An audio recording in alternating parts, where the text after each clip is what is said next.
The alarm bells regarding a global recession in 2020 are getting louder and louder. As I record this, Chairman Powell is on Capitol Hill speaking about whether to drop interest rates or not. While this may seem like it's not a big deal, it really is. Just discussing a rate drop actually causes the dollar to pull back. At a meeting in 3 weeks from now, he and his board will decide what to do, but many expect a quarter-point drop, which could signal the slowing of the economy and overall concern of a possible recession. In June of 2019, David Malpass, president of the World Bank, cited several ingredients of a potential global recession.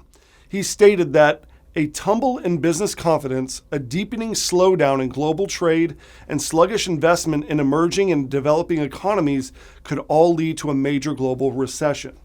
With 2019 halfway over, it's important that we take the time to revisit the latest buzz on global recession warnings so we can all be better prepared.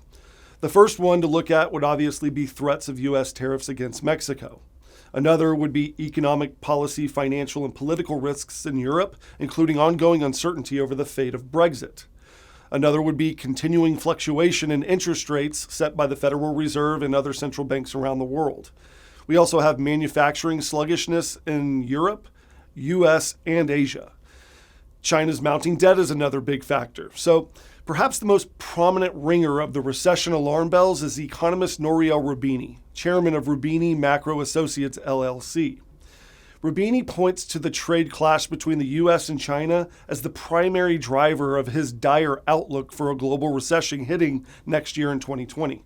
He predicts the trade and tech skirmish between the two global powers will only worsen.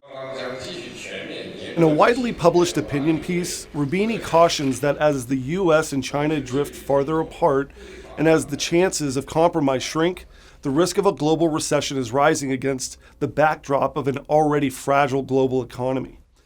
Roubini isn't the only voice in the recession is coming camp.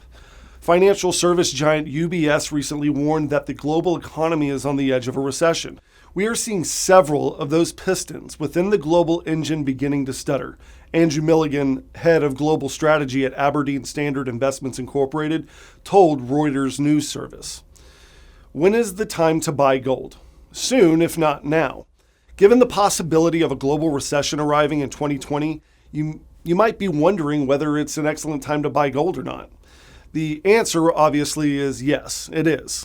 When economic perils are on the horizon, it can make even more sense to look at adding gold to your portfolio overall. If you'd like to learn more, you can get U.S. Money Reserve's Precious Metals Report.